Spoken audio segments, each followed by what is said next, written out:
Welcome back to another episode of Macrodosing. We got a squad here today. We got Big T Coley, we got Arian Foster, and we're going to be joined by Anthony Pompliano in a little bit. As Avery called him, the Stephen A. Smith of crypto. I don't know if that's true, but that gets me very excited for this interview. I kind of wish we had just gotten Stephen A. Smith on the show to talk about cryptocurrency. How long do you think it would take Stephen A. to be able to go onto a show and have like a strong opinion about Dogecoin and successfully defeat Max Kellerman in a debate? 5 minutes. Yeah. It's kind of like plug and play for Stephen A. Smith at this point. You learn what your basic facts are, and then he just attacks you personally, and he does a great job. But we're very excited about that interview. We're kind of novices, right? I don't know. Where do you guys stand right now on cryptos? Arian, do you have like a background in them? Have you been reading up on them for a while? No, I'm just very rudimentary reading. But when I was like dug into it just for the show, it doesn't seem okay. It seems complicated, like to execute, right? To if you're one of the people who are doing like blockchains. But as far as like the basic understanding of what it is, it just doesn't seem that there's not a lot of depth to it. It's just another form of currency that it doesn't have a third party attached to it. Mm. What about you, Cole? The more I think about it, the more it becomes the center of conversation seemingly everywhere I turn my head. The more I just resent all currency and want to burn everything down and start at nothing. It makes me think about money constantly in a way that I haven't before, and I don't much care for it. It turned you into Fight Club. Your brain is just like the ending of Fight Club right now, where you're blowing up all the credit card buildings. Right. Yeah. Which that never really would that work? Like if the MasterCard building blew up and the Visa building blew up, I'm pretty sure that they've thought about that. Like there's not one room where if you blow up like the server room at Visa Incorporated in New York or whatever, like all credit card debt is wiped out across the board. Is that true? Is that how it works? Nah, they probably got servers backed up, G. They probably wrote it down. They probably have one filing cabinet in the CEO's office that's just like, all right, Coley owes me $40,000 for going to school. It's on a sticky note. What year was Fight Club? Was that like 96, 98? Yeah, something like that. That was 2000s. Like back then it may have worked. Now I'm sure it wouldn't work. Yeah, 1999. 99. Big T sounds like he had a weekend. Big T went to a music festival this week, an EDM music festival. And was at a baseball game. Really? Yeah. How did that go? It was fun. Did you guys win? Is that how you lost your voice? Yeah, I got after it Saturday for sure. You're screaming at a baseball game. That's new to me. Well, yeah, it was a great game. Big T's a passionate man. What does that mean that you got after it? I mean, I was just really y'all will enjoy this. So y'all know I'm not much into alcohol, but I think I've mentioned on this show I'm becoming more of a social drinker. And so we were at the game, and there are these 2-foot tall novelty slushy drinks that had I think shitty vodka in them. And my buddy got one, and I was like, you know what, fuck it, let's go. And so I got one of those, and it was rather delicious. So then I was like, all right, we'll go for a second one. And so I had two. I would have gotten a third one if they weren't $15. Yeah. So I had two of those. I didn't feel a thing. But it was just so people know that's why most of us drink. You don't feel a thing. Yeah. I was having a great time. That's awesome. I wish I could have been around drunk Big T. I literally could not tell a single difference. Long Island Ice Big T. That's what we call you when you're drunk. That's a good one. So this show is brought to you by another product that will make you feel great if you use it. It makes me feel very good whenever I use it. It's 3Chi. Love 3Chi. You guys have heard us talk about 3Chi a bunch. It is the industry leader in Delta-8 THC products. All the products are made by biochemists. They're made right here in the USA with USA-grown hemp. And their Delta-8 THC is a federally legal version of THC. Basically, you have some of these gummies. You have about half of one of these gummies right here, and you feel great. You feel amazing. You actually feel like you're high. You feel like you're stoned. It's great to take if you need to get a good night's sleep. Only thing I'll say is if you take too much, you might have too good a night's sleep and then sleep for 12 or 14 hours. That's happened to me before with the droplets. I took a full vial of one instead of just a quarter or a half one like I usually do. But I guess that's a good thing. If you're looking to get a good night's sleep, you can use 3Chi. They've got vapes, they've got gummies, they've got oils, they've got tinctures. They have cereal treats that are available in fruity cereal and crisp rice. Those are two winning combinations when it comes to making your own at-home edibles, but you can buy them yourself from 3Chi. They've got the Frank the Tank seal of approval, and that does not come easy.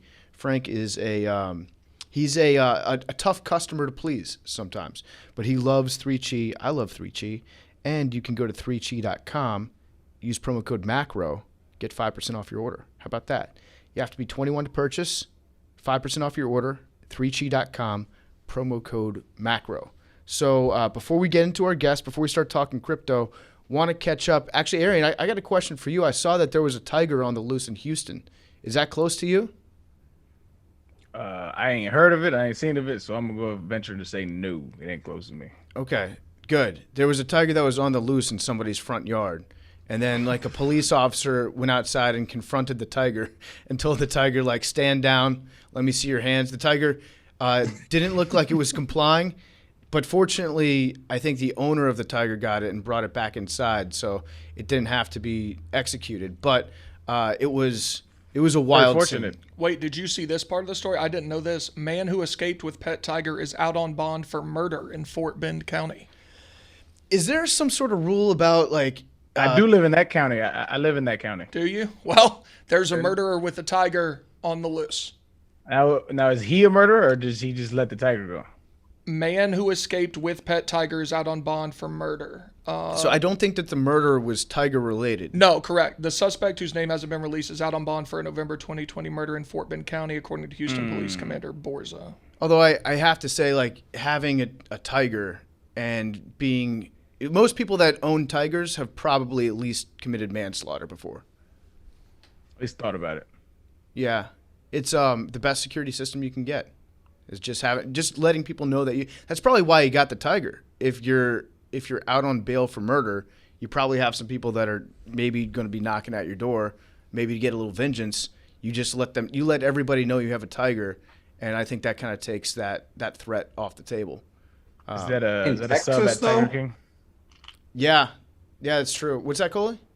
I was going to say, in Texas, are they really that afraid of tigers? Like, aren't they constantly shooting and hunting and things like this? I think most people are afraid of tigers. Like a tiger off a leash, or even on a leash. I don't think a leash would do that much good. Tigers are frequently leashless, yeah. Yeah. I got one 40mm Glock, and it's not made for tigers. No. And I am deathly afraid of tigers, yes. There was some people replying to the tweet showing like there's a tiger on the loose, and they were getting mad at the guy with a gun in the street, being like, "You don't have to shoot the tiger. You can like just get the tiger. It's a cub. I guess the tiger was not fully grown, but it was still it looked like a rather large tiger. Big ass tiger. It was like 250. Any tiger above, I want to say 10 pounds. I think that's a clear and present danger. Fuck that tiger. Yeah. Good movie, Clear and Present Danger. That is a great movie. Yeah, love it. So I'm glad that you're safe, Arian. I just saw that and I was like, I wonder if this is close to him. They said there was like a whole children's like birthday, Mother's Day gathering, like the house next door, and they had no idea. So wait, not at the Tiger House. No, like right next to the Tiger House, and like they saw the videos. I guess this happened yesterday, and they saw the videos today when they went out. I can't imagine they do serious background checks on purchasing a tiger. No. You should not be able to purchase a tiger. What the fuck? I agree. I think that you should be allowed to steal tigers. It's one of those things where if you can apprehend a tiger and get away with it, that tiger belongs to you. If you're still alive after corralling a tiger, that's your tiger. Texas law does allow for the private ownership of tigers and other dangerous wild animals, but applicants must register with their sheriff. How do you do that? How do you go about registering? It's an emotional support tiger. It says you have to file paperwork with the state as well as follow strict caging requirements. I would say the caging requirements were not followed. The caging requirement is like, yeah. I've got windows with childproof locks on them.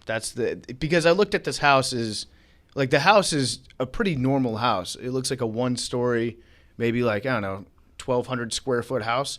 It doesn't feel like it's appropriate for a tiger. You have to have at least a swimming pool.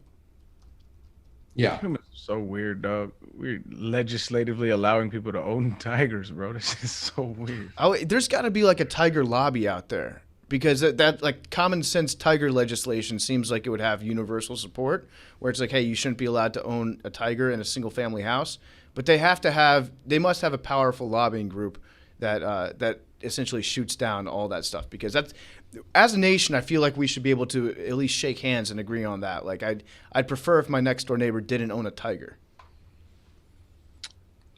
Yeah, or any animal. I don't like dogs either. I look at tigers like dogs. Same thing to me. You don't like dogs? I hate dogs.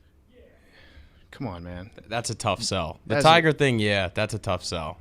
Okay. Have you ever got bit by a dog? I have. I've gotten bit by several. I used to sell Wow. used dogs in Texas. I actually. learned my lesson. You did not, brother. Fair enough. Yeah, that's true. It's just dawning on me. It that, didn't kill you though. Like the tiger's not going to bite you, and then you're going to have the story to tell about it later. Not every tiger bite goes fatal. People survive tiger. Caleb actually got bit pretty Bites. bad by a dog in Florida. Oh, really? Yeah, he was like trying to he was trying to save one dog, and the dog he was trying to save actually bit him.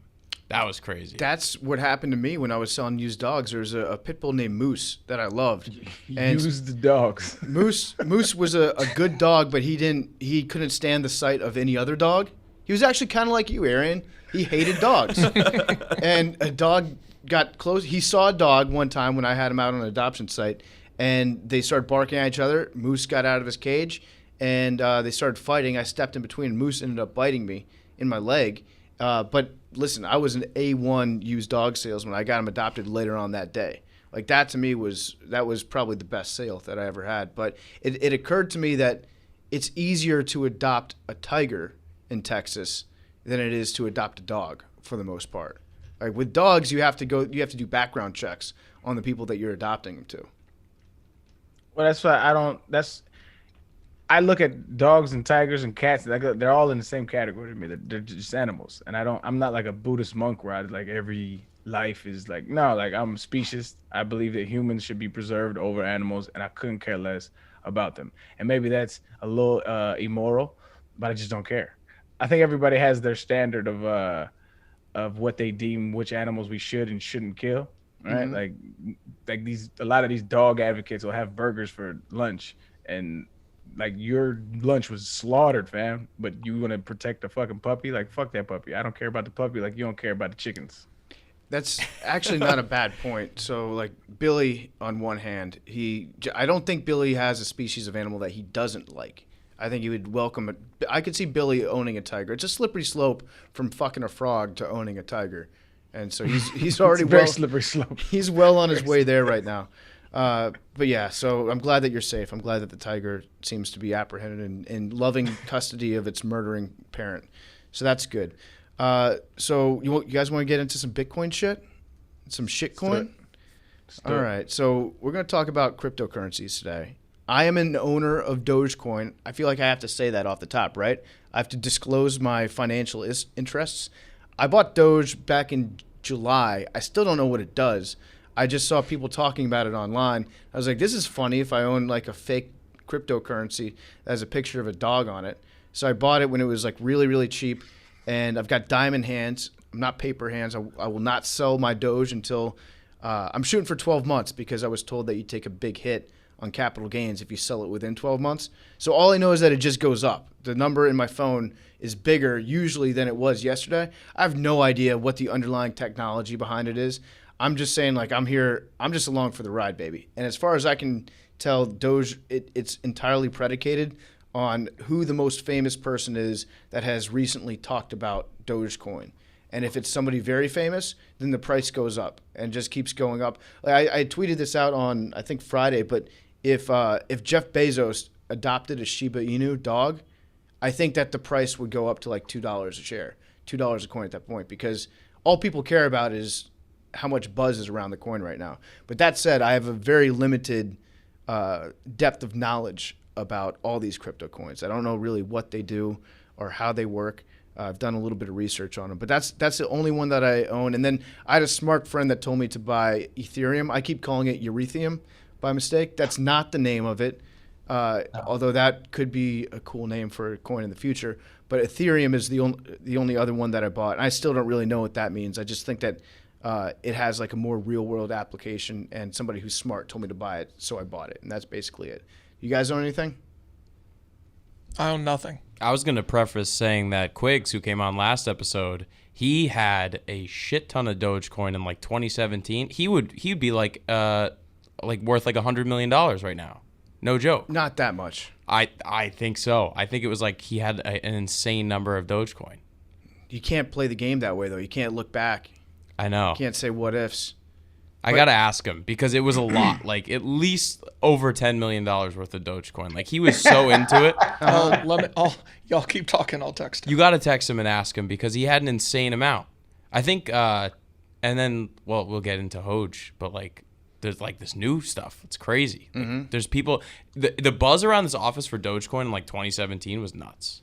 So I got a little story to tell here. This is the story of the very first decentralized currency, and it was actually back in 500. I think it was 500 AD. So a long time ago. It was on this island called Yap, which is in Micronesia, and they didn't really have money. What they just had giant ass stones, like big wheels, giant wheels that would take like 4 people to move around the island. And that was their money because you couldn't steal somebody else's stone. You'd have to have like a whole squad ready to pull off a heist of it. So no one had like paper money or anything like that. And it was their way of spending money.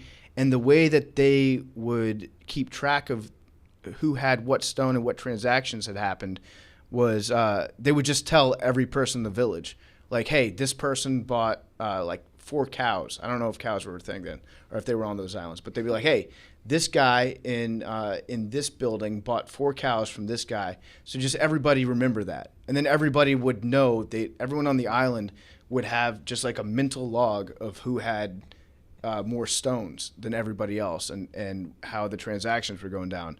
And so that was like, it was the first decentralized ledger, which I've learned is really the grounds for creating crypto coins, where it's not like you don't have a government backing it up like we do with the dollar. You don't have one single company that's putting their stamp behind it and keeping track of the transactions in one local place. That was the first blockchain was on the island of Yap back in 500 AD. I don't really understand. I can't really connect the dots why you would need to teach everybody like who's got how many coins when you have like these big 5-ton coins out in your front yard, right? Like I don't know why everybody else needs to be able to help keep track of that. But I thought that was pretty interesting that was, I just like the concept of having giant ass coins so everybody can see exactly how rich everybody else is at any given time.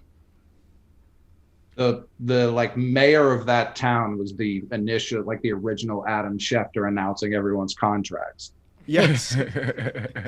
Yeah, there probably was like one dude that was in charge of like presiding over these meetings and be like breaking news. The next door you'd have like the rap sheet version where he would just copy exactly what Adam Schefter said, but then add in like one small little detail. But I guess we kind of have like the concept isn't entirely foreign. Like you see somebody walking down the street and they've got a nice pair of shoes on. You're like, hey, that guy's rich, or that guy just spent all his money on shoes. One of the two. But yeah, I thought that was an interesting way to keep track of things. So that was the island of Yap, and then I guess the first real development in terms of modern crypto came in the early '90s. Stuart Haber and W. Scott Stornetta, they decided they came up with like a theoretical way of developing a blockchain, but they didn't really have the technology to do it. They just kind of invented the concept, which was a computer that can keep track of every single transaction that's ever been done using whatever currency that would be. And it's foolproof because it keeps like a written in stone record of every time it changed hands, every time somebody spent it somewhere. And but they didn't. It was like theoretical back then. So much like the internet back in the 70s, people were like, okay, we figured this thing out. There's a worldwide connection of computers. that are going to be changing the way that everything's done in terms of communication, but they didn't have the technology to actually like be able to log into a chat room and have like a 13-year-old guy pretend to be an 18-year-old lesbian girl and ask for pictures from another 13-year-old guy. That I think that's like a universal. Cole, you're shaking your head. You didn't do that? No, it's just very funny. Like for whatever reason at this company, every few months, we always go back to AIM chat rooms and how everyone was just a girl on like the internet. Yeah, it was quite the community back then. So until we got to the technology where you could actually communicate with people online, it was just like, hey, the internet's going to be big. You should get into the internet because once technology catches up with our brains, it's going to change literally everything. So that's kind of what that first development from Haber and Stornetta was, where they're like, hey, just so you know, we've got this idea, we've got like an equation almost that's going to change the way things work, but just hope you don't die in the next 20 years, but just remember that we came up with that. And then 2008, Satoshi Nakamoto invented Bitcoin in a white paper, and that's not his real name, we don't think. So he is the guy that's credited with inventing the concept of Bitcoin.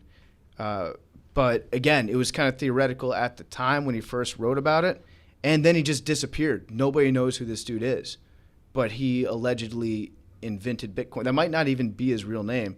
So I don't know if you guys have any conspiracy theories about what you would do or where you think Satoshi Nakamoto might be. My theory is he's got to be dead, because at some point you would want to claim credit for this, right? You would want to have your name written down in the history. Well, I was going to say history books, but in the blockchain, so that like future generations could be like, yeah, this guy, he is God. So I'm sure we can bring this up with Pompliano later, but so this guy is my biggest concern with Bitcoin. So whoever it is, supposedly owns 1 million Bitcoins, which right now is about $6 billion. And there's only, what was the number? I think it's like 23 million that can ever be mined. So this person owns 5% of all the Bitcoin that could ever exist, which is more than the US government owns of all the world's gold reserves. So like if this person ever decided to just flood the market with their Bitcoin, like it would just crash it, like it would just go to zero. So he has all the power. Correct. So somebody killed him then. I don't know. I just find it very odd that whoever created this like intentionally did it under the guise of a pseudonym, we think, and has 5% of all the Bitcoin in the world and just nobody knows who it is. What do you guys think about? Where do you think Satoshi is right now? Is he alive? I have no idea where that nigga is, but I'm skeptical about this whole shit. I'm just skeptical. Coley, maybe you can get your conspiracy off before I rant.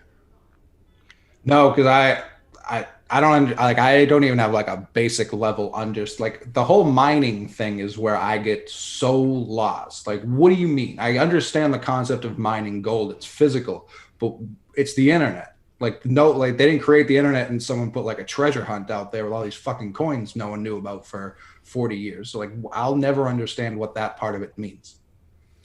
Yeah, this is why I'm skeptical, man.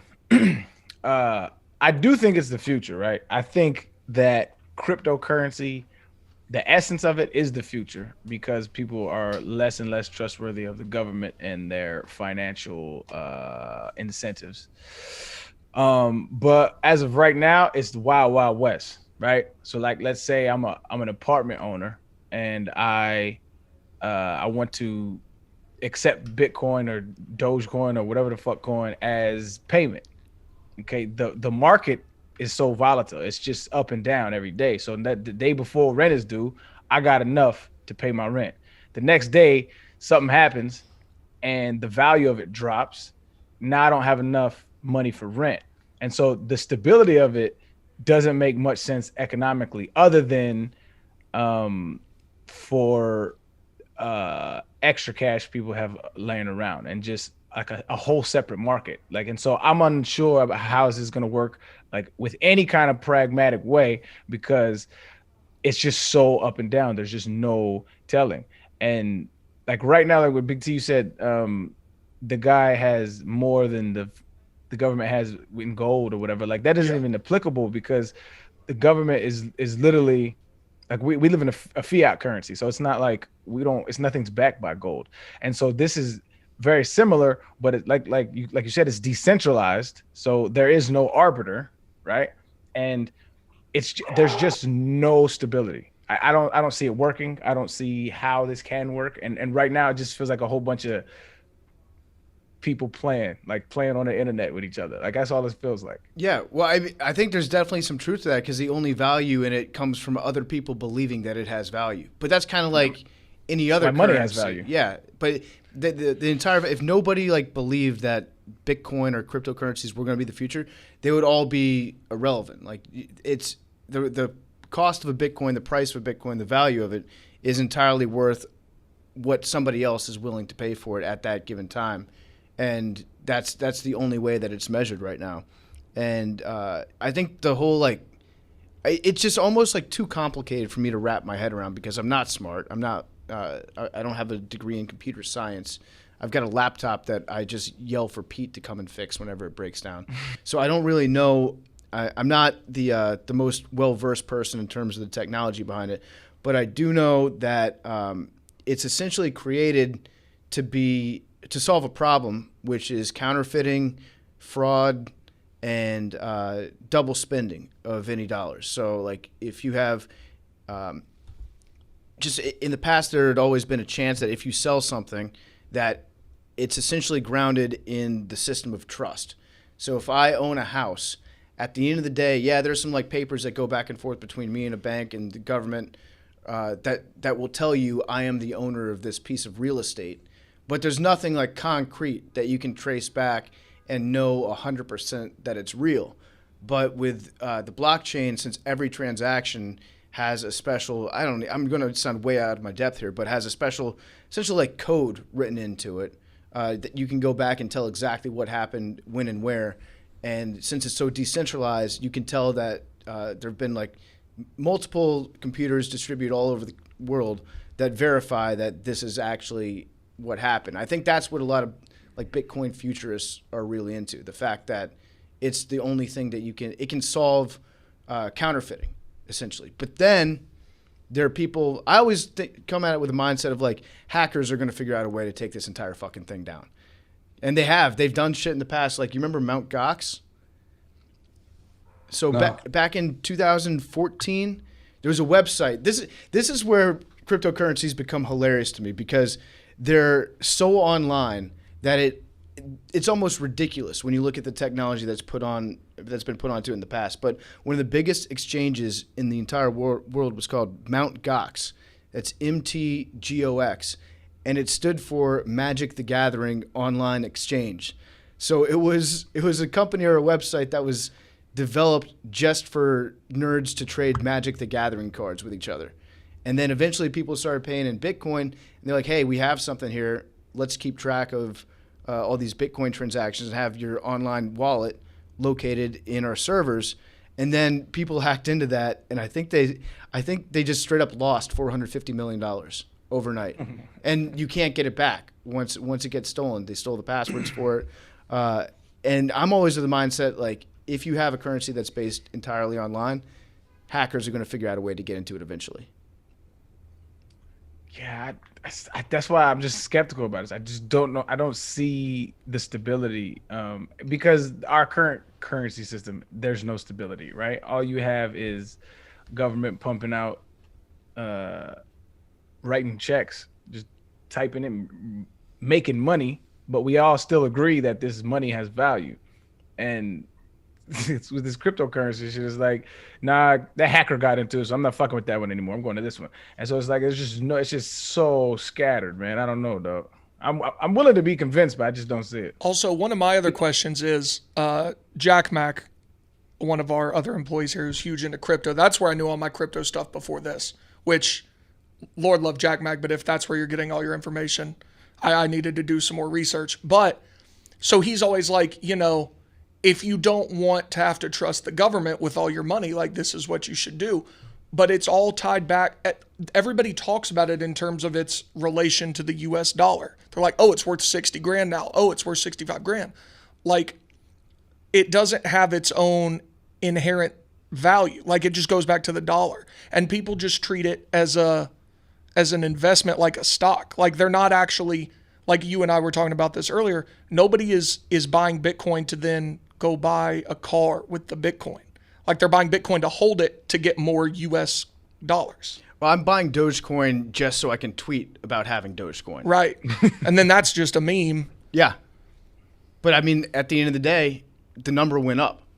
So, yeah. You know that you make a good point. Like, how many places out there are accepting Bitcoin as payment? I can't think of a single service or good that I purchase on a regular basis that if I even wanted to. Like, if you walk into a bodega, which are only in New York, by the way, Arian, so you probably don't know what they are, there's stores that have convenient goods in them that you can go to and you can purchase only in New York. Hey, fam, I know what a bodega is, fam. So, like, you Cut the shit. If I walked into a bodega and I was like, hey, let me get some Andy Cap hot fries and Cool Ranch Doritos and salsa, and can I pay for that using a Bitcoin? The guy would probably shoot me. He'd throw his cat at me if I tried to do that. So I don't know. Like, do you guys use anything that you can actually pay using Bitcoin if you wanted to? I saw recently there was an article that like there was like some I want to say politician in Florida that said that something could be, I didn't read too much into it because I just wasn't into Bitcoin, but like something could be exchanged or be paid in Bitcoin now. I think it was like an apartment complex or something like that. I don't remember exactly what it was, but Big T made a great point. It's like everybody exchanges it for its amount and its value in dollars, right? But like even dollars, when you break that shit down, is pretty fucking stupid as well. But we just all agree. We agree that the dollar has value. We agree $5 equals this much amount of Mike and Ike's, right? It's just what we agree. As soon as we all stop agreeing that the dollar has any value, there will be no more dollar because it doesn't have any intrinsic value. It's not like apples, right? That has intrinsic value. That has nutritional value. Dollar is all made up. And so it's like, this is just like the beginning stages of what I do think is the future, but at some point in time, we're all going to have to come into concordance and like, okay, this is the value that's set. And then somebody has to be the arbiter of that value. That's why I'm just so skeptical about this. That's what I was saying. Like even inflation, like we accept that when we use a dollar, it depreciates some percentage over time, but we still have a pretty set like understanding of how much it's worth. Eventually over the course of like 100 years, like $100 now is way less than it was 100 years ago. But like we just talk about Bitcoin in terms of dollars. It doesn't even have its own fake value. Like you were talking about intrinsic value. It doesn't have its own fake value. Yeah. And the funniest part about all these new crypto coins is the names. I don't know who. Well, I guess you can just come up with a name for your coin, but it's like a race to see who can come up with the most ridiculous name right now. And so I've got a list of names of new. They call them shit coins, like the brand new coins that are just essentially meme stocks that you want to buy. So I'm going to list some of these names. You tell me which ones are real and which ones aren't. All right. Gotcha. All right. Come Rocket. That's 100% real. Real. I say it's fake. No, it's real. Come Rocket's a very real coin. A little bit too real. Let's see. I think I got. How much is that worth right now? Come Rocket is worth. Is it CUM or COME? It's CUM. It's CUM. Wow. I don't know how much it's worth right now. There's one called Vagina. It's called Vagina. VGINA. That's probably real. Can I Google Cum Rocket on my work computer? Yeah, absolutely. The autocomplete should take care of it. I'll put value just to have plausible denial. I'm Googling Cum Rocket value. Vagina is a real coin. It's down to, this looks like, I can't even do the math once you get so many zeros behind the decimal point. It's worth like 1/100th of 1 cent right now. It's down 26.13 today. It took a real beating in the markets. Cum Rocket's trading at 13 cents. It's not that bad. It's down 20%. We need to buy the dip. To the moon, buy the dip. That's actually buy the DP. Cum Rocket has a market cap. The market cap of Cum Rocket is $187 million. Oh my God! I might have to get. I have to get involved. Hang on. There is one called Titcoin, which is on the Spank chain. It's a blockchain, but for porn. Can we? Coley just said buy the drip on Cum Rocket. That should be like their new. That should be their new saying. I gotta say just one more thing about Cum Rocket. On this thing that says circulating supply. The circulating supply of cum rocket is 1.4 billion cummies. Cummies. Can you imagine buying some bread with cummies? That'd be amazing. How are you? Arian, if you loan me some cummies, I'll pay you back next week. I promise. I was stingy before, but you're definitely not getting any of my cummies, man. I'm just going to admit these are all real coins. None of them are fake. There's one called Gay Money. Gay Money is trading at almost a quarter right now for one Gay Money. Twice that of cum rocket. Yeah. Twice. You're right. It's What do you think the British call it? Gay Money? Yeah, they call it a cigarette. cigarette coin. Yeah. Yeah. So let me get this straight. There are, because I looked it up, there's over like 5,000 different kind of cryptocurrencies right now trading, right? Can I buy, I guess you can, but like, can I buy cum rocket with Bitcoin? That's a good question. I don't know. What's the conversion rate on that? I'd like to see what the conversion rate on Gay Coin was. You just have to administer electroshock to it, and then it becomes yours. That's what this shit though, man. That shit is silly, man. Like gay rocket, cum rocket. I brought up a generator here. What if they merge? What if those companies merge and it becomes a gay rocket? That'd be fucking hilarious. We can generate a name for a cryptocurrency here on this website that I found. It's called biznamewiz.com. Great website. You guys probably already have it bookmarked. So I typed in Big T to find what your crypto would be called. There's some suggestions on here. Iconic Big, Insight Big, T-Genix, Atlas Big, Bigopedia, Integration T, Zone T, Nomad T. I love Alpha T.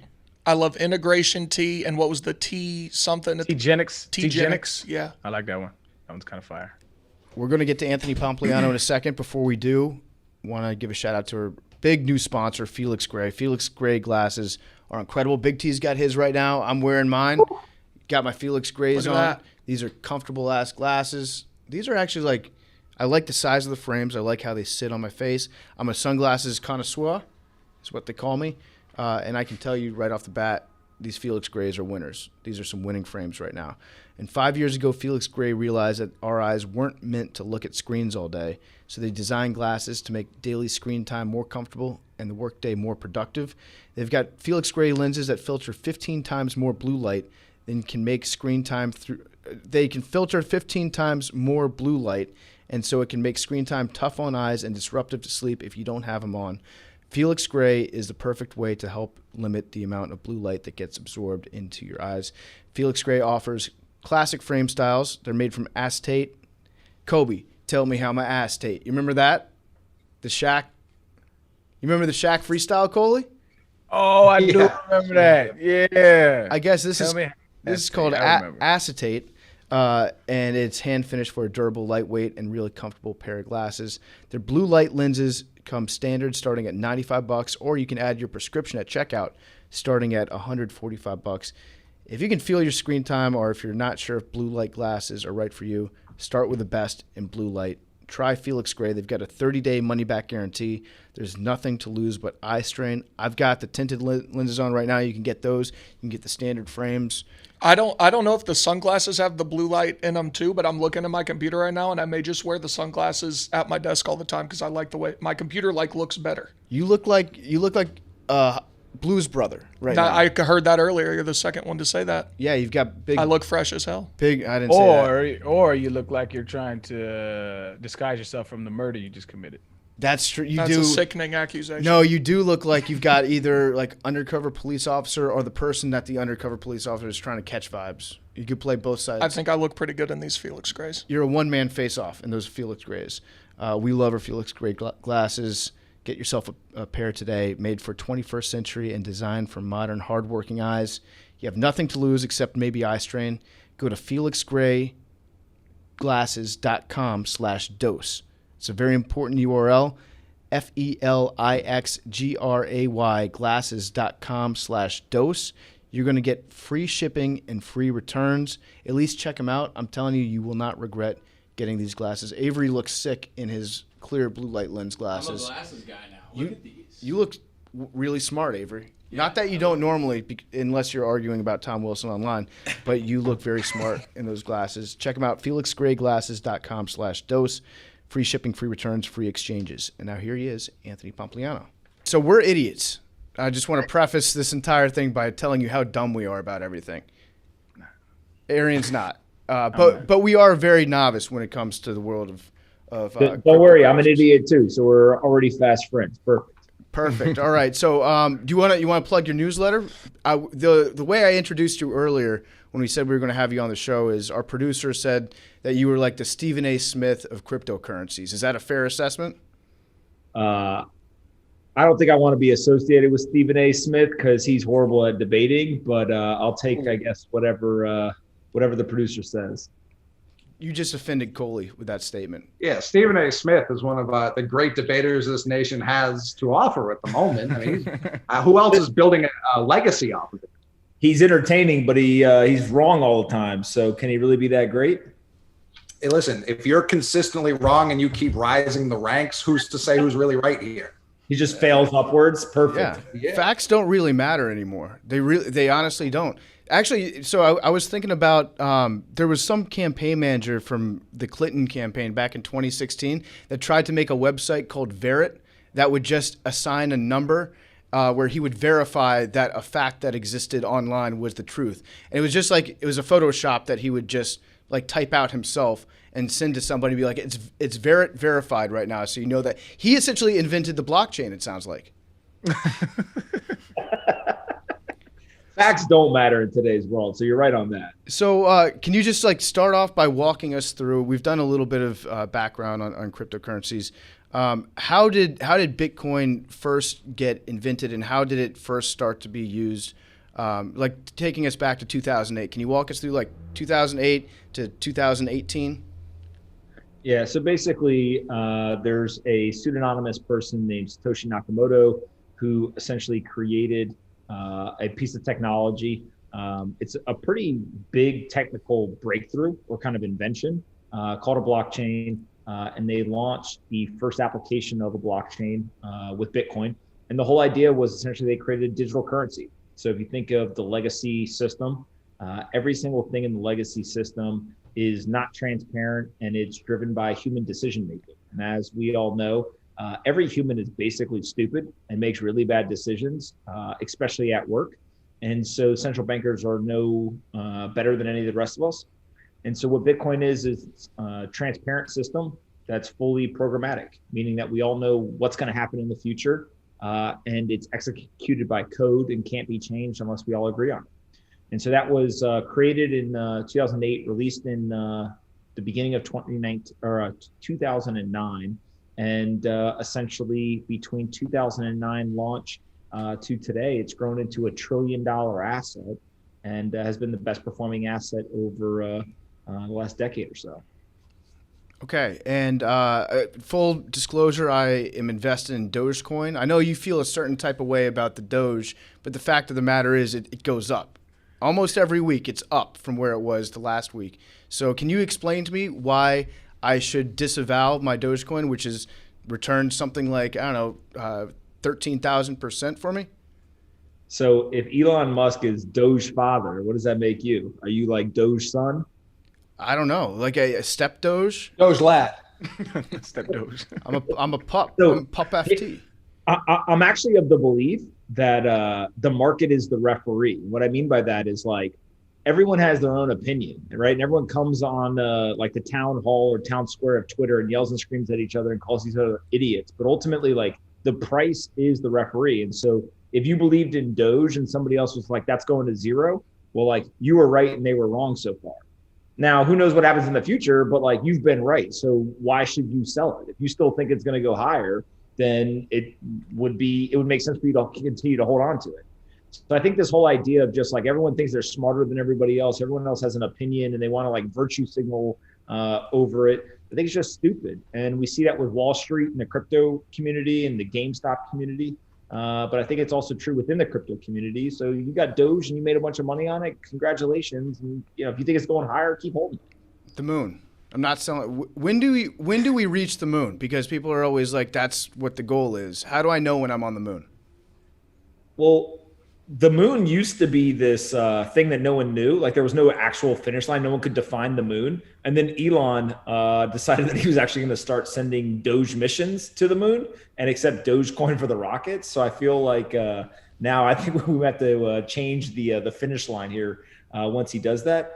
But look, I think the part that people are right about across the crypto industry, regardless of which piece you are excited about or think has value, it's just that this is technology that is disrupting markets, or it's societal kind of memes, right? And I think that just people have drastically undervalued the power of the internet when you have a community. And so what's the difference between Barstool and Doge? Really not that much, just in terms of you bring together a really highly engaged, powerful community and they create value. And so why should only the owners of a company get that value? Shouldn't everyone in the community get the value as well? And that's what you're seeing with things like Doge. All right, Arian, you had some specific concerns about crypto that you were bringing up earlier. All right. So, I guess I'm just like I am super novice at this, and so I'm sure these basic questions you can answer. But I'm really skeptical of it because of how I guess like the Wild Wild West, right? There's 5,000 different cryptocurrencies currently trading right now. And so while I'm all for limiting government actions in our life for the most part, one of the things that we can all agree on within our current financial system is the value of a dollar, right? To a certain extent, right? But we all kind of agree, like, okay, if I give you a dollar, we all kind of understand its value. So like this is not that. The value is strictly, it's analogous to the stock market, where it's just up and down based on how people feel, right? Which is not, it's extremely volatile. And so when you're dealing with something like currency, in an unstable market that can go up and down, and people's livelihoods are based on it, right? If I got to pay rent tomorrow and then all of a sudden the price dips, I had enough yesterday, but I don't have enough today, that can create a lot more chaos than what we currently have, which is also chaos because the value of a dollar is, basically contingent on what we feel anyway. But we all feel like this is worth something. So Big T brought up a big point, a good point, where it's like, even when you're trading within all of these different cryptocurrencies, you're still trading with under the guise of, I'm going to get the dollar back. I'm gonna get money back from it. Like, you're not exchanging any goods or services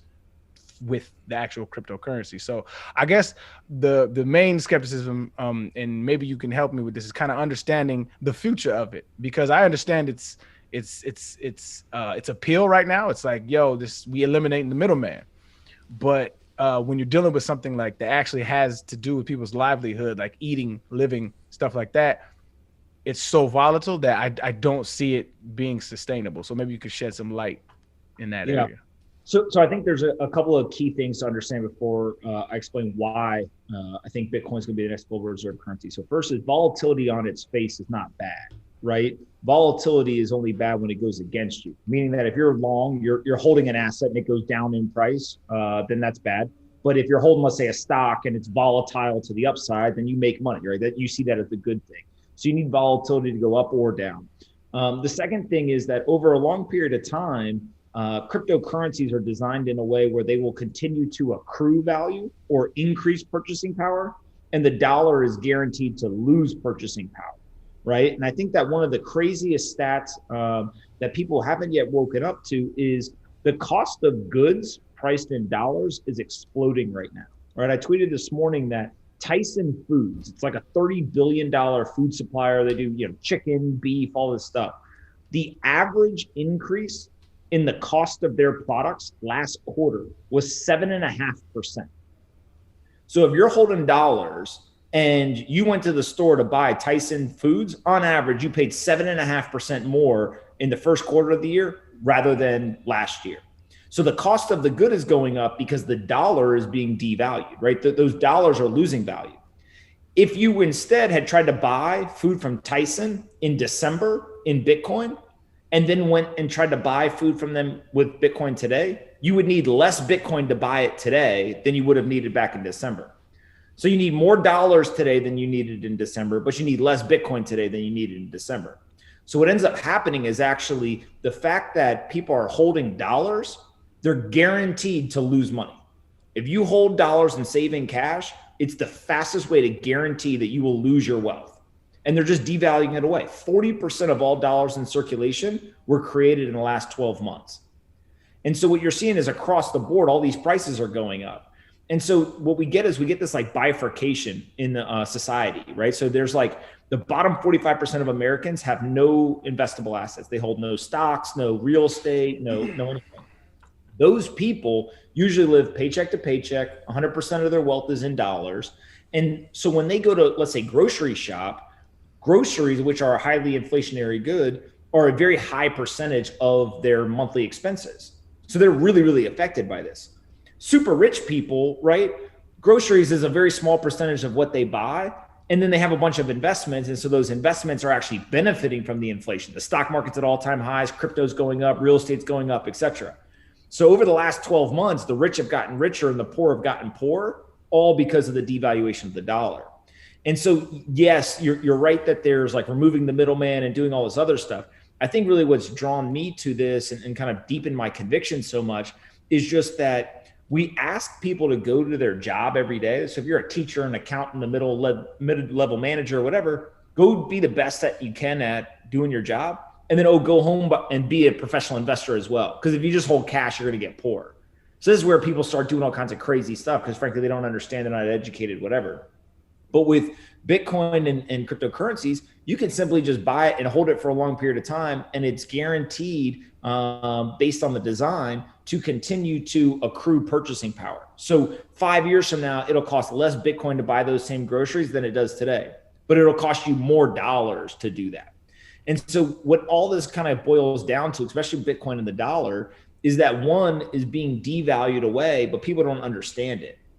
And so another way to kind of look at what you're talking about is take the dollar and price it in Bitcoin. Everyone prices Bitcoin in dollars, right? And they're saying, that went up a lot. But if you price dollars in Bitcoin, the dollar has crashed against Bitcoin over the last year. And so I think just generally it's like a worldview difference, right? But wouldn't that be? Sorry to cut you off, but I just want to lose that thought. Sure, go ahead. Wouldn't that be in the atmosphere? The dollar crashed in the atmosphere of the Bitcoin community, right? Is that what you're saying? No. So if you look at $1 is priced in Bitcoin, right? So right now, for me to buy one Bitcoin, it costs $56,000, $57,000, whatever it's trading at today. But if you look at $1 equals, it's like 1,400 sats, right? Well, $1 used to actually equal something different. And so the dollar's value has been crashing. And so $1 buys you less and less Bitcoin every single day. And so that's the whole kind of point here is people don't understand how money works. And that's intentional, right? If everyone understood how money worked, then obviously you wouldn't have somebody who would kind of be at the bottom part of society. But what has now happened is there's a piece of technology that allows you to protect yourself. Because historically, this always happened. It's just like, what do any of us do? We literally just hold on to dollars or we invest in real estate or whatever. Now, though, you can hold this digital currency. And here's the craziest stat is this year, Bitcoin is going to do over $5 trillion of what they call on-chain transaction volume. So like not trading on exchanges, but actually using Bitcoin to send to people on the blockchain. That's about 50% of all transaction volume of Visa. So more people use Bitcoin to send it back and forth than they use Apple Pay, Venmo, or PayPal. Mm-hmm. Right? So people are using this. Now, what are they using it for? There's all kinds of stuff. Everything from literally, they want to send it back and forth for remittances. They want to buy stuff with it. Like there's a whole bunch of use cases, but ultimately it just comes down to there's literally 100+ million people around the world using this every single day.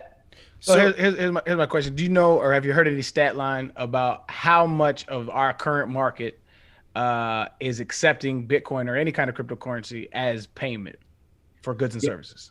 Yeah. So I don't know what that number is. It's not very high, right? It's not like 20%. It would be in the single digits. But I think that part of it is that's actually a good thing at the moment, right? Most people don't want to spend their Bitcoin because they think it's going to go higher, right? PFT doesn't want to spend his Dogecoin because he thinks it's going higher, right? Not until we're at the moon.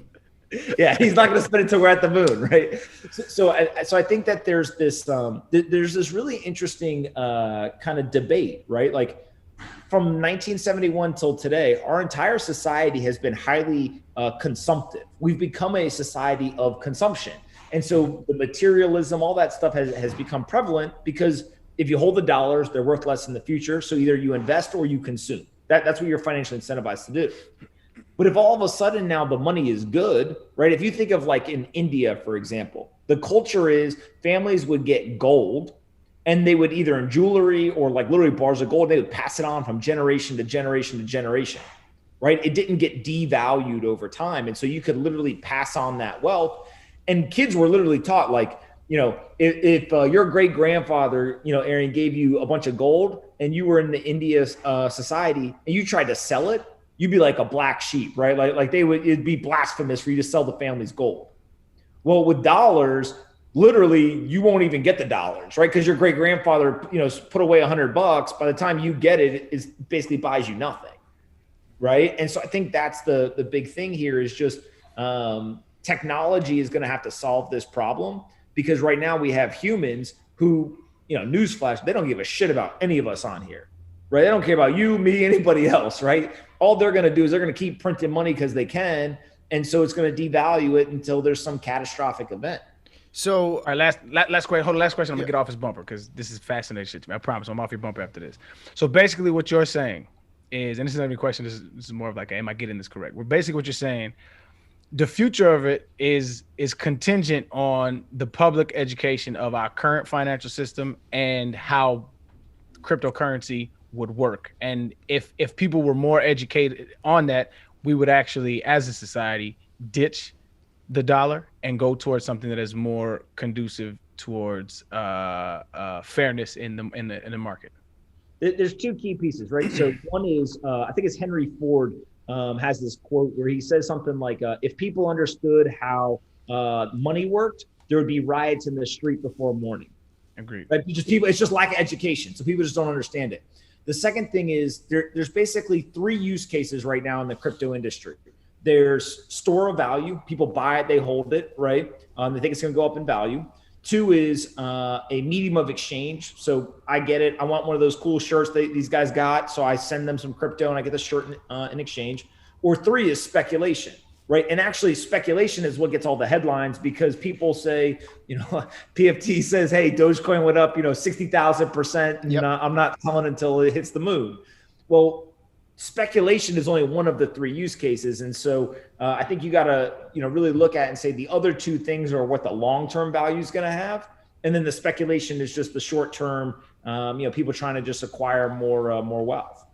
All right. So gotcha. Arian, you're off his bumper. I'm going to change. I'm going to get on your bumper. That's such a cool phrase. I'm going to steal that from now on. It's just a great way to say I'm about to beat the shit out of you with facts.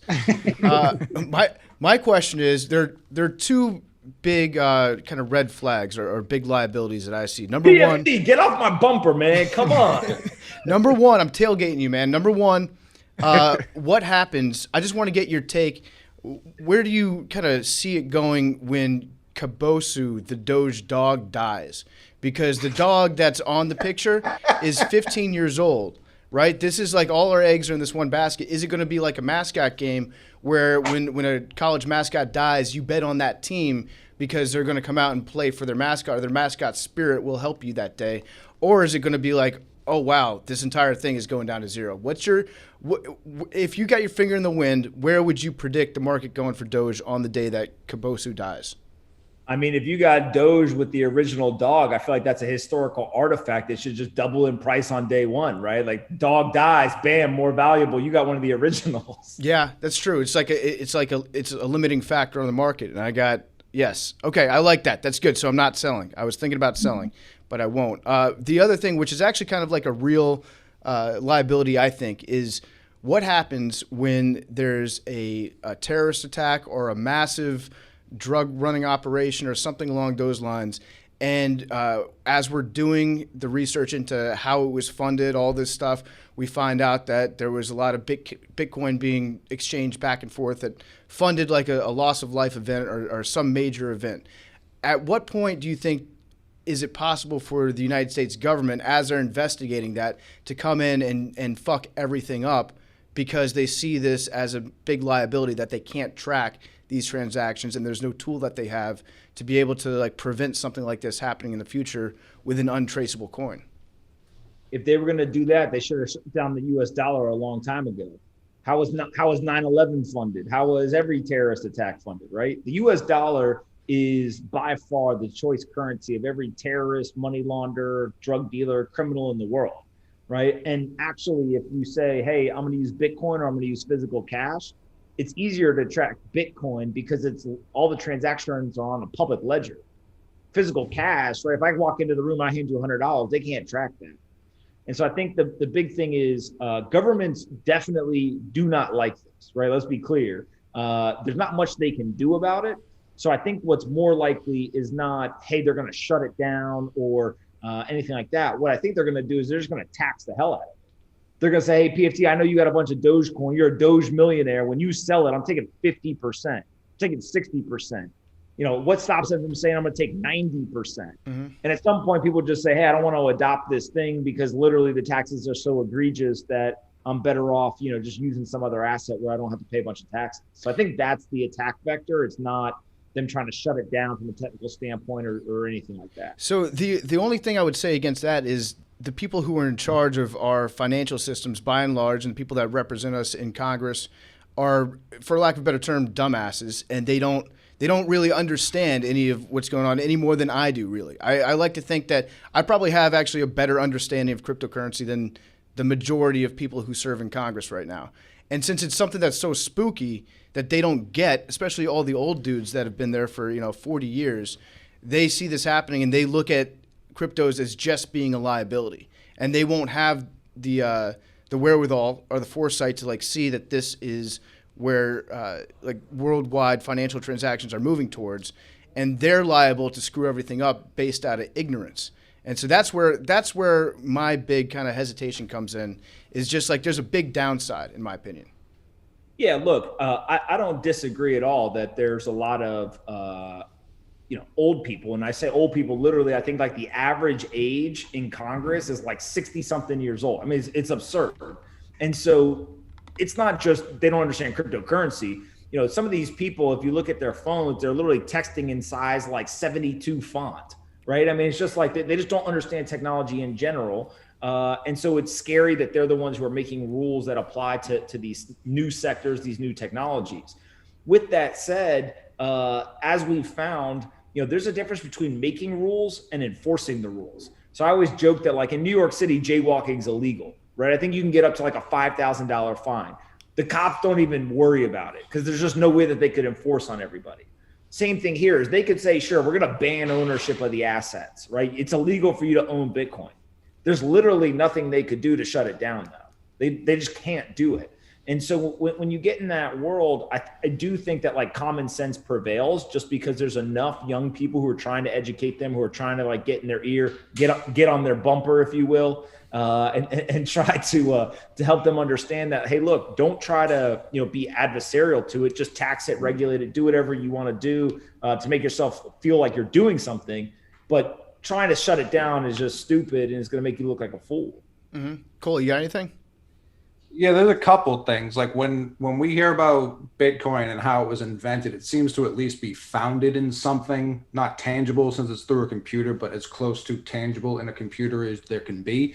Doge, what's the difference between something like that and the stock market? Because for my dumbass who does not understand money, they seem the exact same to me. Yeah, well, this is the thing that Wall Street gets real pissed off about, right? Because I actually think you're right. Is that Wall Street and like the professional investment community, they look at a stock and they're like, okay, I have economic upside, like the stock can go up or down, and then I have governance rights. And if there's a vote, I'm going to go and I'm going to participate in a proxy vote and do all this like crazy complex stuff. But what they end up finding out is like everyone here on this call and millions and millions of people around the world that grew up on the internet, I don't give a shit about the governance. I just want to know if the thing goes up and down a lot, should I buy it or sell it? Right. And so what's the difference between Doge, a stock, and gambling? And what they don't like to hear, and I've pissed a number of them off by just saying, look, the stock market's a casino, right? I mean, that's literally what it is. It's a professional casino that's legalized, that people show up and they try to kind of defend the fact that all they're doing is gambling. And sure, they make money, some people lose money, whatever, but it's all the same thing. And so I think that it kind of pulls the charade, or it reveals the charade if all of a sudden everyone just starts saying, hey, Doge and stocks are the exact same thing.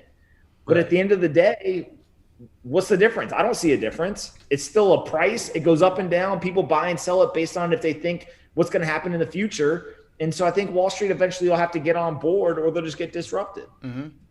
Can you walk us through kind of how an invention of a coin occurs, and at what point like it becomes a real thing, like a legitimate coin? If I were to start up my own cryptocurrency tomorrow, what would the steps that I would need to take be? You would have to be technical, which is probably the first challenge. But you basically, what you do is it's software, right? You go and you write software. It's the same thing like in 2010, if you asked me, hey, how do I create a mobile app? You get a developer, the developer writes code, they write the mobile app, and they put it in the app store. Same thing here is you basically can go on, you can write some code, put it into a code base, and you can, quote unquote, mint a new coin. Now, what ends up happening is 99% of the people who do that, I actually think they have their hearts in the right place and they want to do something kind of valuable. They're not trying to create a scam or do anything like that, but they end up just creating bullshit, right? Like it's just, there's no value there. And so just like in the stock market or any other type of asset, there's very, very few things that actually are going to be sustainable. And I think that's where people have to do their own research and kind of spend the time to do it. If you look at it as pure gambling and entertainment, sure, knock yourself out. Go, buy everything under the sun.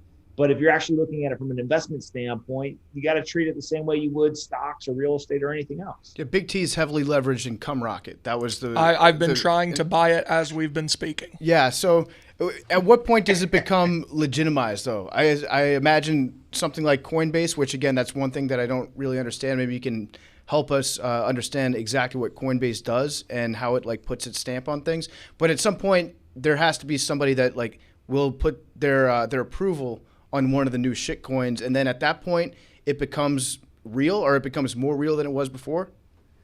Here's the way I kind of look at it. So CumRocket, for those that don't know, was like one of the number one trending coins recently. And so, of course, everyone went and found it. There's a bunch of other ones that have done this. I mean, look, what does it take to build a successful startup or a company? Got to have a good name, right? Yep. Okay, it's got a name that people remember. Right? Got to have a community. You got a good name, you can build a community, right? Then you get people who are marketing it for you, right? Well, if they hold the asset, then they're marketing it. Like there's all these elements of you could see how something could become kind of like a meme coin, right? So Doge is the best example of that. Now, for every one of those that ends up becoming somewhat successful or being adopted, again, there's 100 of them that literally people try and they fail and they go to zero, whatever. So for me, it's just, I just stay focused on Bitcoin for the most part. And I just think that like, you can play around with that stuff, but just know that that's like the gambling aspect of it. And so if you were going to say, hey, I'm gonna put $100 total in crypto, don't go put all $100 in CumRocket, right? Like maybe buy like $90 of Bitcoin and the other $10 go screw around and, gamble. And if it works, great, you're a genius. But if you lose your $10, then, no problem. But you are saying CumRocket has a chance. If you buy it, then maybe it has a little bit better chance, but I'm not going to go buy it. The odds of CumRocket going to the moon are actually like way higher than the odds of a single sperm in a legitimate CumRocket finding an egg. Yeah. That is the moon. That's the ovum. I mean, buy CumRocket. Yeah, I mean, you guys are you guys should be like stock market analysts with that type of analysis. So, all right. So, what's the lowest amount of money that one of these shit coins can be worth? When you say go to zero, because I saw one, it was like 1/100 of a tenth of a cent or something. At what point is it zero? Because you say zero, but I see like 7 zeros and then the number starts, so it's not worthless. Yeah, I mean, I always joke that Bitcoin will never go to zero because I'll buy them all up at $1 if we ever get there, right? But at some point, they just get delisted. So usually they won't actually go to zero, but if you get to 0.7 zeros and then a 1, the exchange just says, hey, look, no one's using this anymore, and they take it down. And so if you're the kind of one left holding the bag, then you just lose all your money because you can't actually trade it anywhere. Mm-hmm. Is there like a crypto Wall Street? Like, where is the stock exchange for? Is it just online? Is there a website you go to, or how does that work? It's on the internet. That's kind of the beauty of it, right? Is literally there are 100+ million people around the world that are all participating in this, and they all use different infrastructure, so different exchanges, different wallets. They communicate on different platforms, Twitter, Reddit, Discord, all kinds of different stuff. And I think part of the beauty of this is the old financial system was built on where'd you go to school, how much money do you have, and who do you know, right? That's basically what determined who got to play the game and who didn't. Now with the internet, anyone can play. So there's story after story after story of people in India or Nigeria or Pakistan or some South American country who literally with an internet connection took a couple $100 and turned it into $1 million, $2 million, $3 million dollars. And I think that when you start to open up access to the system, what you find is that there's actually a lot of smart people all over the place. So it doesn't really matter where you went to school, how much money you have, or who you know. And so I think it's just breaking down kind of those like walled gardens. You see this in everything, right? I mean, Barstool is like the quintessential example in sports, kind of media stuff, right? Is you used to be ESPN or some big name to get a media pass.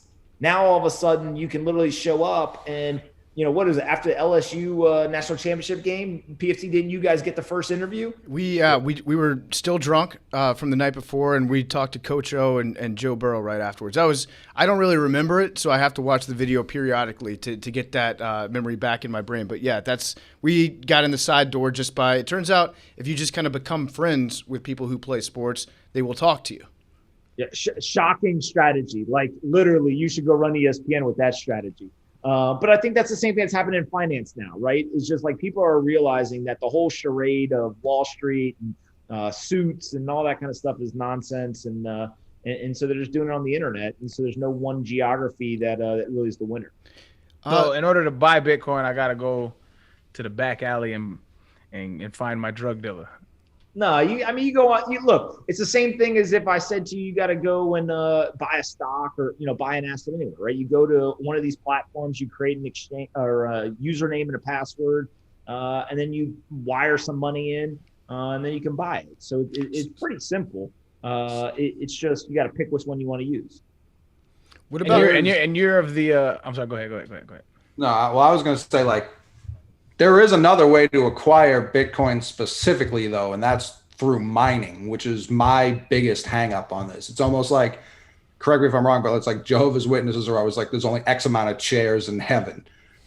But with Bitcoin, there's only X amount of coin out there. So how is it I can put money in, like if I just jam money into my computer and bought it that way? I could also go mine it. Like, could I technically mine it? And the other part of this is, I don't know if this is just a scare tactic because it's hard to believe everything I read when I have zero base level understanding for any of it. But the biggest concern I see isn't like with government regulations. It's with like environmental activists. Like, what's the environmental footprint? Like all that carbon shit I see. So like pop up every 2 weeks, go viral, trying to like tear down Bitcoin. Yeah, I haven't had anyone compare Bitcoin to Jehovah's Witness, but that was pretty good. Here we are. Yeah, and look, the whole idea of money or acquiring money is you have to expend resources in order to acquire, right? So what can you do? You can take your hard-earned dollars and you can go to an exchange and you're literally exchanging dollars for Bitcoin. So you're just buying. Another way to acquire it is you can take your hard-earned dollars, you can go buy equipment and buy electricity and make Bitcoin, right? By running certain software and doing all of that. So basically in either situation, you're exchanging your capital for Bitcoin. right? And that's what makes it valuable, is that you had to expend something in order to get it. And so people choose different reasons, different things for different reasons. You may want to buy it because you want it today, right? You may want to mine it because you think you can get it cheaper than if you went on the exchange and bought it, or whatever the thing is. So I think that that's kind of the way that I think about mining versus buying. And then in terms of the environmental impact, look, there's not very many environmentalists that are yelling and screaming on the internet that I find overly intellectually kind of inclined in terms of being able to do real analysis in the real world, right? They're literally yelling and screaming about Bitcoin, and they're saying Bitcoin is ruining the environment, all this stuff. Well, if we're going to compare currencies, the U.S. dollar kills the environment way worse, right? The electrical consumption of the U.S. dollar versus Bitcoin is like not even a comparison. The second thing is 75% of all of the power that is used for Bitcoin mining is renewable power. So actually what you find is people are running around the world trying to find this cheap power. And some of you guys probably know Bitcoin Marty, I think, as you guys know him. But Bitcoin Marty is involved, right? They got this business, Great American Mining, where there's essentially capturing flare gas, right? In like these oil fields. And then they turn it into energy and they use it to mine Bitcoin. And so like they're taking something that hurts the environment and actually preventing that from hurting the environment and then mining Bitcoin. And so I think that like, you just got to remember that the academics, regardless of the industry, are usually stupid, right? They just sit there, they theorize, they do all this dumb stuff. But when it comes to the actual application, the people who are building this stuff, you find that the ground truth is very, very different than the academic understanding. I was telling the guys about the Mt. Gox episode from, what was it, 2014, the Magic the Gathering online exchange. So a bunch of Bitcoin was stolen at that point, but there's also instances of people either forgetting their passwords or just like, not being able to access their wallet anymore. And at that point, the Bitcoin's gone and there's no way that you can recover that? Or is it possible, like, for example, if I had, let's say I had, I don't know, $100 million in Bitcoin and I forgot my password and I couldn't get in and I had 2 guesses left or 3 guesses left. Is there a company that would step in almost like an insurance company or like buying a depressed asset that would like buy that Bitcoin from me in the thought that maybe there's like a 1% chance that they can guess my password and recover that $100 million? Or like once you forget your password, is it gone forever? PFT, your passwords are probably password 123. So I think we'd all guess. Yep. That's actually literally what my password is on this computer. Yes. No. So like, back, I don't know, 7-8 years ago, it was really, really bad. If you forgot your password, like you basically were screwed. Now there's insurance. There's all sorts of password recovery methodology. There's even companies that you can like hire and they can come in and try to like guess it for you and they get a piece of what they recover. So it's much, much better. I think the big thing, frankly, is just like, you got to be smart about this. And so if you're going to do things around self-custody, you really better make sure that you understand what you're doing. And then if you're going to buy anything and leave it on an exchange, just make sure it's not a lot of money. Like if you had $100 million and it was sitting on Coinbase or Gemini or BlockFi or any of these, big exchanges, like you're just an idiot if it just sits there and somebody then comes and hacks you and steals it. Mm-hmm. Right. And so I think you just got to be careful, but it's definitely much better now than it was, during Mt. Gox or anything like that. Gotcha. But at the end of the day, you still need to pay your wireless bill and you need to pay like your cell phone bill. You have to have a Wi-Fi connection in order for your Bitcoin to be worth anything, right?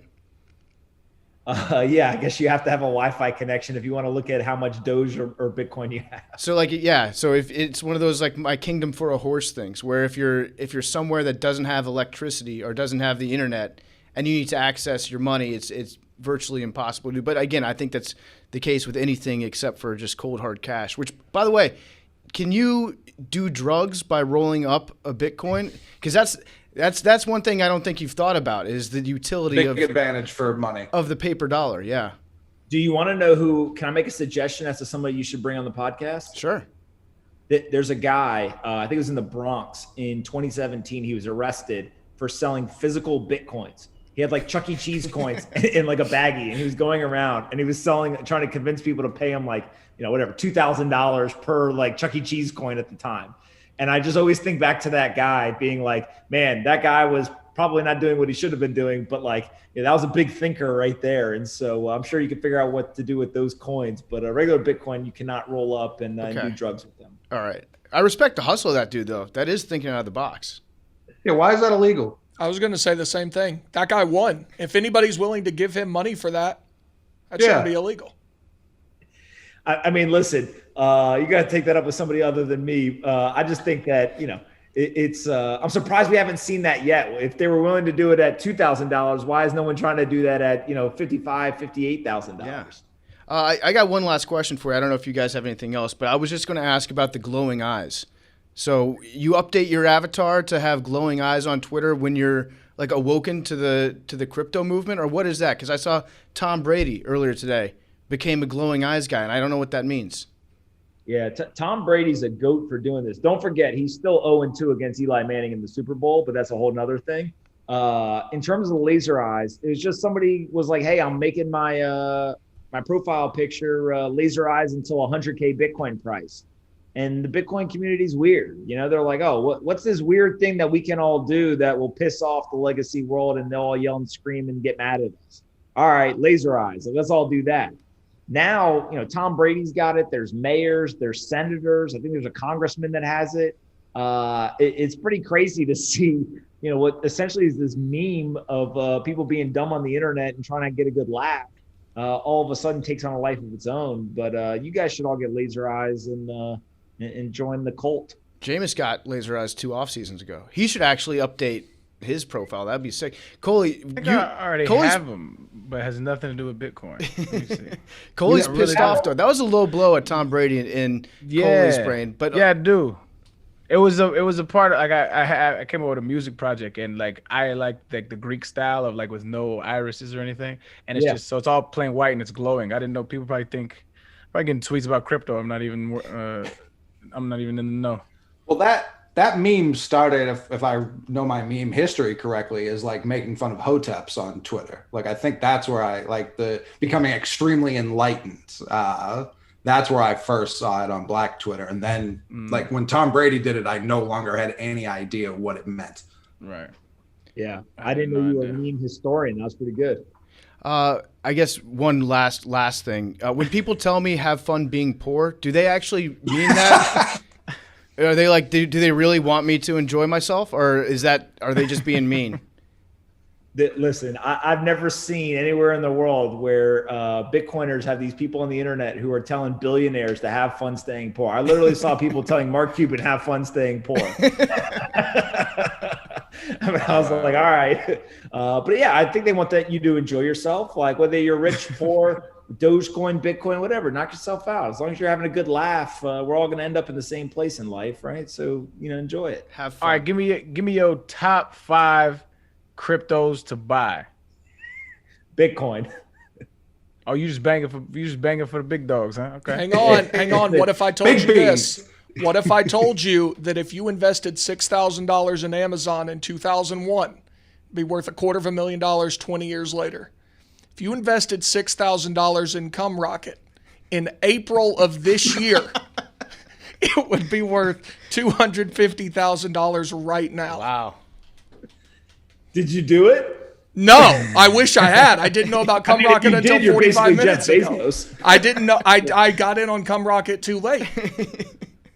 But the people who got in 3 weeks ago, this might make it skyrocket. Are rich. I was going to say, is it insider trading if we now, before this episode airs? That's actually a great question. Am I legally allowed to buy it before this airs?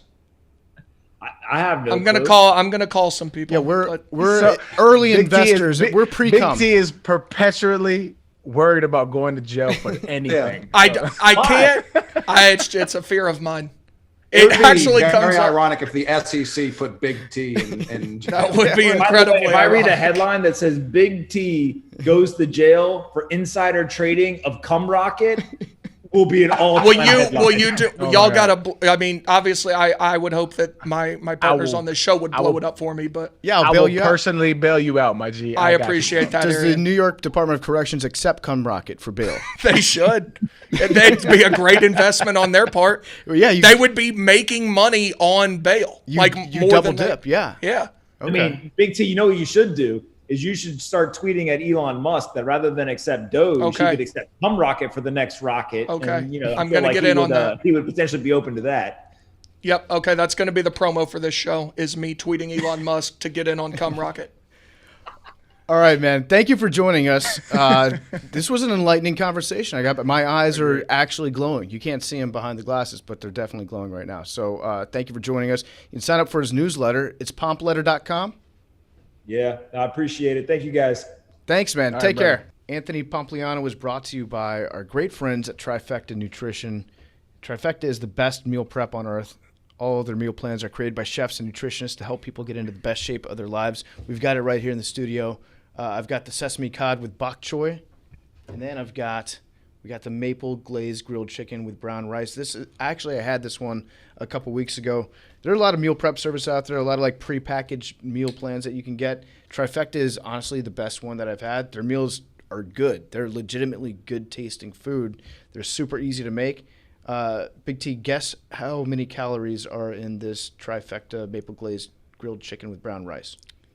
I mean, if it tastes that good, it's got to be like 800. It's 420. Damn. 420 calories in here. The cod is only 380, and these are decent-sized portions, too.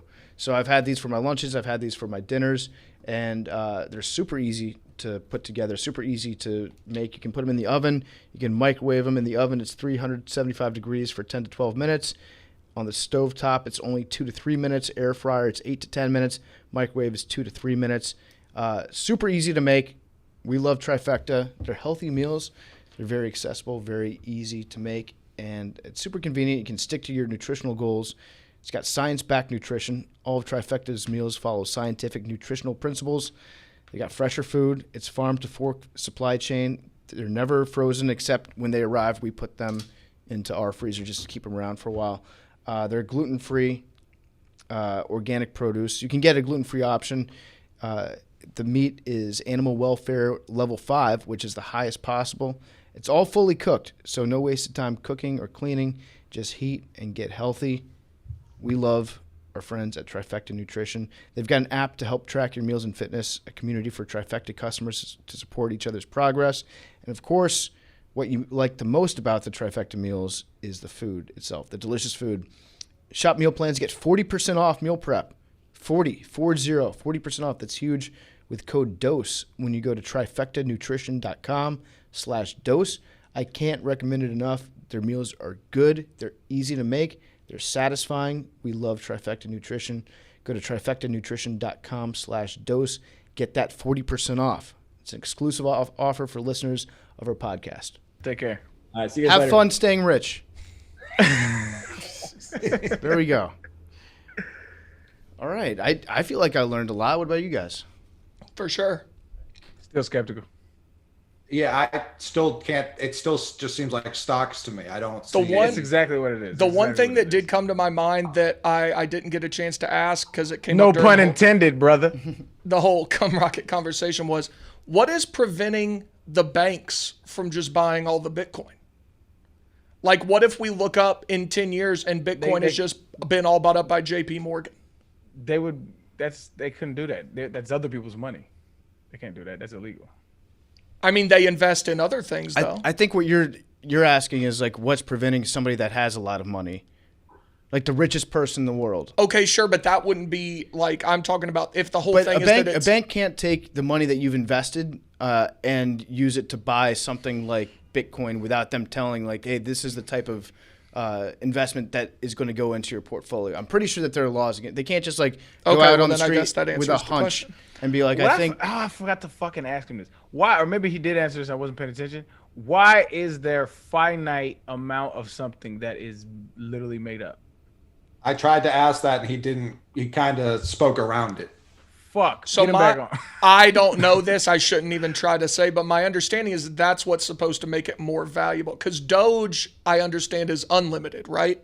Like there's just an infinite amount of Doge. But Bitcoin, because it's finite, I guess, in whatever capacity it is, it makes it more inherently valuable. Fuck. But that's why I was talking about like Jehovah's Witnesses with the chairs in heaven. Like if there's only so much about it, shouldn't these people not be shouting it from the rooftops? Right. Yeah, but the counterpoint to that is Yeah, eventually it'll run out. You'll run out of seats next to Jesus. But in this instance, like the more other people believe in it, it's worth what you already have is worth so much more. See, this is but see, this is why I feel like this shit is like low key a fucking scam, bro. Because especially if there's a finite amount, what you're basically saying is like, we want you to add the value of it because of the allure, and then I can get out because there's no more left. That doesn't make any fucking sense. And then there are going to be other coins that come up though, which I think they'll just move on to the next one. But again, there's no pragmatic usage of it other than this is like this. Carlo, you hit the nail on the head. It's a fucking stock. It is a casino. So you go there and then it's basically a club casino where you just go there and everybody in there exchanges that little currency. It's clubhouse currency. Yeah. And then, but when you leave to the real world, there's no real application. But there's people selling you that.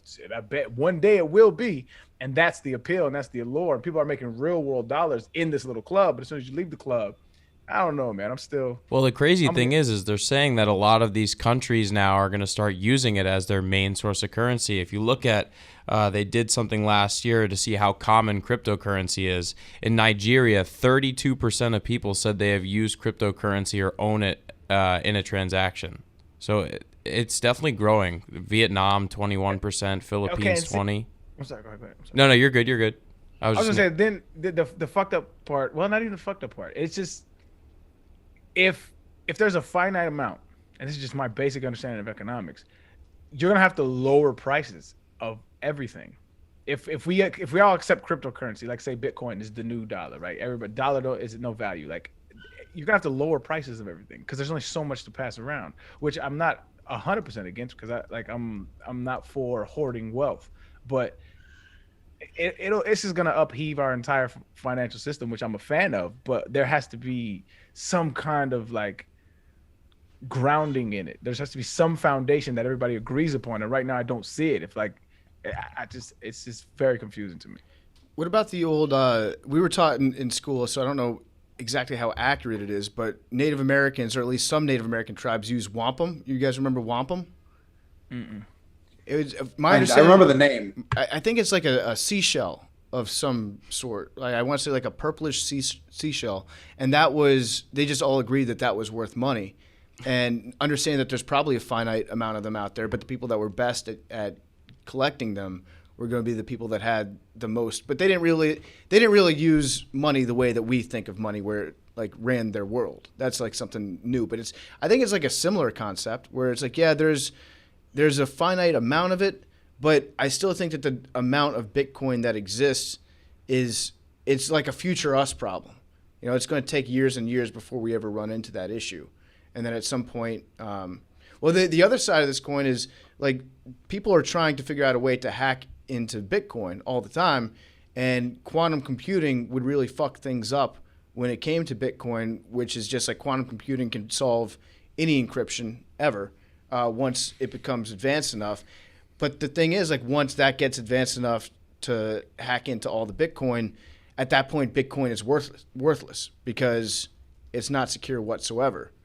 So I probably should have asked him about that, although I probably would have sounded a lot dumber asking it to him because he'd tell me why I was wrong within a second. But, it's one of these things where it's like, I think there's definitely elements of a scam, but in reality, I think most of what we do every day, somebody's getting scammed all the time. 100%.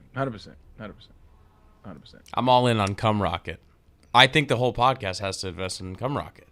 I'm down. How do I buy Cum Rocket? So I'm on something called, I looked on Coinbase, which is what I've heard is the thing to buy that wasn't on there. I don't think Cum Rocket's listed on Coinbase. It's not, but it's on something called Coin Market Cap.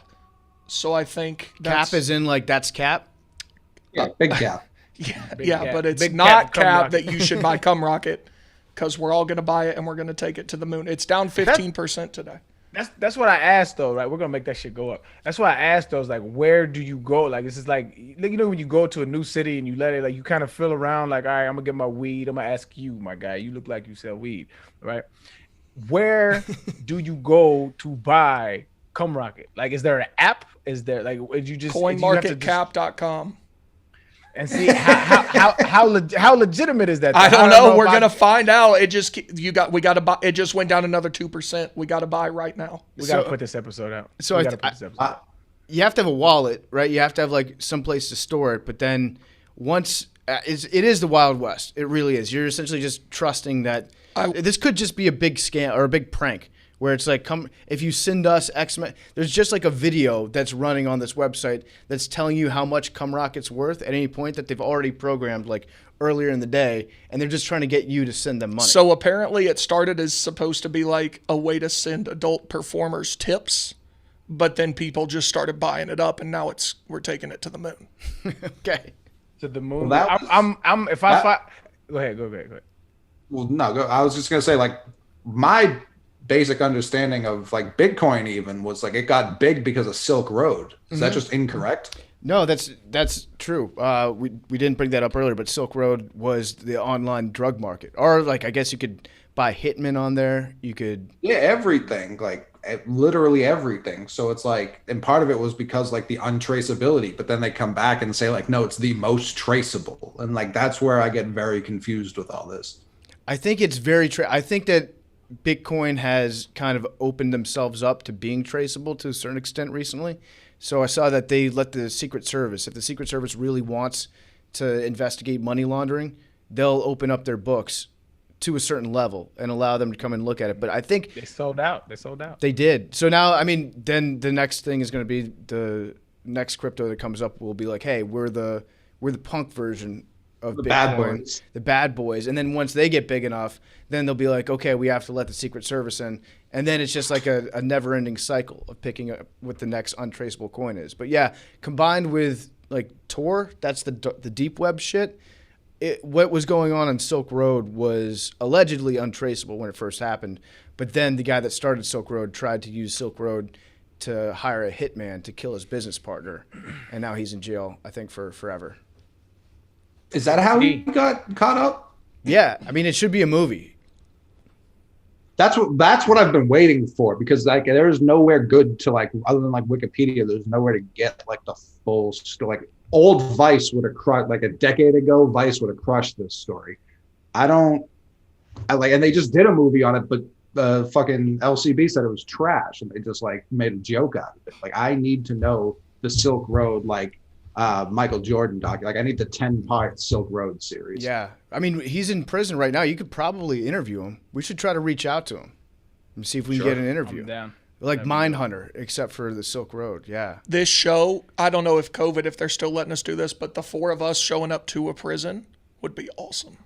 Yeah, I've always wanted. You would hate that. I've always wanted. What if they accidentally lock the door behind you? Listen to this. This is crazy. So, as scared as I am of going to jail, I've always wanted to go to jail. I've always wanted to visit when it's like, don't leave me, but I want to go see. Like, I want to leave at the end. Like, I want to be there for 2 hours, but I do want to go check one out. Yo, you would be a booming currency in prison. I'm going to go tell everybody about Cum Rocket. I don't know if they're allowed to buy crypto in there. But I'm telling you, don't let anybody, hey man, hold on man, just on some man shit. Don't let anybody tell you that, dog. Listen, I don't, what do you want me to do about it, Arian? What do you want me to do? Just try you, say I am not. I mean, listen, that's if Cum Rocket, guys, Cum Rocket just went down another 1%. That's where our focus should be right now. We need to be buying this dip. I'm down, dog. I will buy $500 of Cum Rocket. Let's go. But I don't know how though, my nigga. That's like when our coworkers were hyping. When our coworkers were hyping Hodge and they were like, here are these super complicated 7 steps you have to take, that's when I'm out. Like, let me pay through like PayPal or some shit, and then I'll get you. Well, it's easy. I just did it in 2 minutes. Oh, hell yeah. Yep. You're an owner? I'm an owner. Let's of go. Cum Rocket. Let's go to the moon. I'm on it. PayPal was initially started to be a cryptocurrency. That's what they were trying to do. They were trying to make online cash. And I think it was like early 2000s. What was it called? I wrote this down. They tried to make eCash for Palm Pilots. That was like their mission statement. Hitched their wagon to some real successful technologies. But I guess PayPal is still around, obviously. You can use it to buy pretty much everything. But it's still based on whatever your local currency is. It's not eCash, but they screwed that up, and then somebody came along and did PayPal way better than them.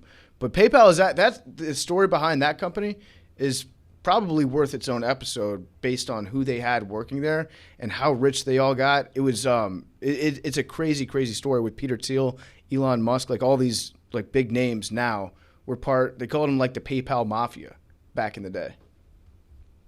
Aside from that, bad news, don't use coinmarketcap.com because my IP address indicates that I'm attempting to access their services from the United States. And they're unable to provide services to users from that region.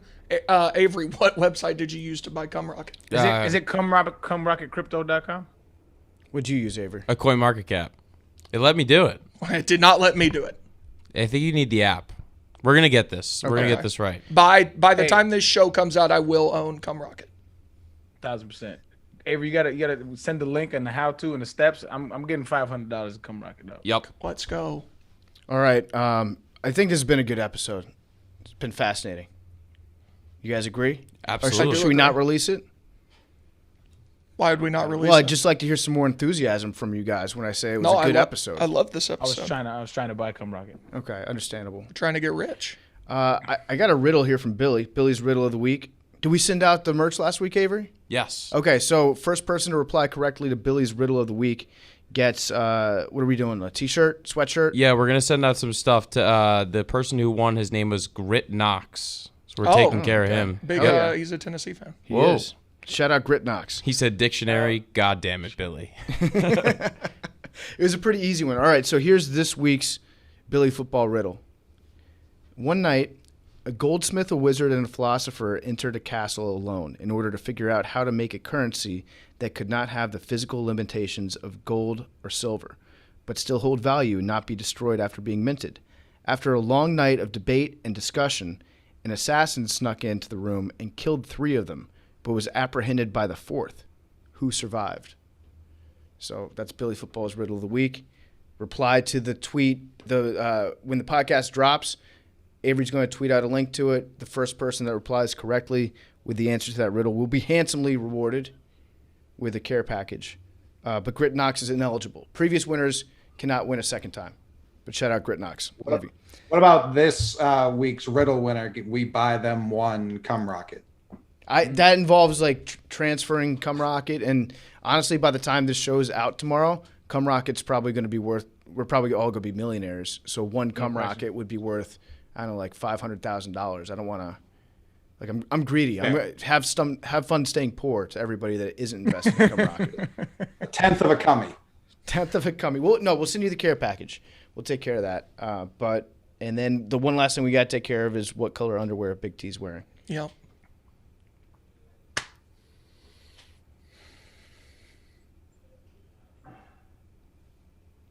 Green.